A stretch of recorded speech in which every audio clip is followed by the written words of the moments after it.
السلام عليكم، كيفكن؟ اليوم عنا أكلة المقلوبة. بلشت بسلق الدجاج. أول شي سلقت الدجاج، وطبعا حطيت له مكلاية وبهارات وكذا وهيك شغلات. بعدين بلشت بنقع الرز وحطيتهم على جنب. طبعا الرز قصير، الرز المصري القصير. وبعد هيك بلشت بالباذنجان والبطاطا، تقشير وتقطيع. بلشت بقليهن.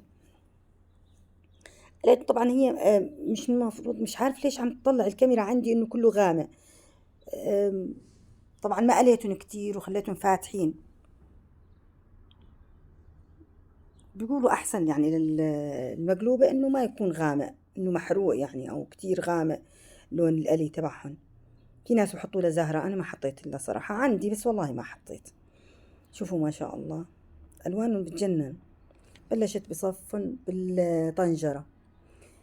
طبعا حسب ما بتحبي انتي بتحطي. انا حطيت فليفله وحطيت بندوره بالاول، وبعدين صفيت الباذنجان وصفيت لهم البطاطا، وبعدين حطيت الدجاج. طبعا هو حسب انتي ترتيبك وحسب ما انتي بدك بتجهزي. في ناس بحطوا بالاول الدجاج وبعدين بحطوا الباذنجان والبطاطا وهيك شغلات. في ناس بحطوا يعني العكس، مثل انا ما صفتهم وحطيتهم ورتبتهم انا بيعملوا.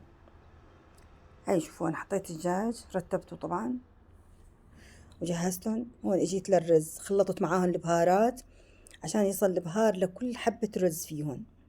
وبعدين بنزلهم وين؟ على فوق اللحمة والباذنجان اللي صفتهم ورتبتهم بالطنجرة. شوي ما شاء الله. بعدين بجهزهم وحطهم على نار. شوفوا حطيتهم وضفت لهم السوائل حطيتها سخنة وحطيتهم على النار. شوفوا بعد ما جهزت أكلتنا ما شاء الله.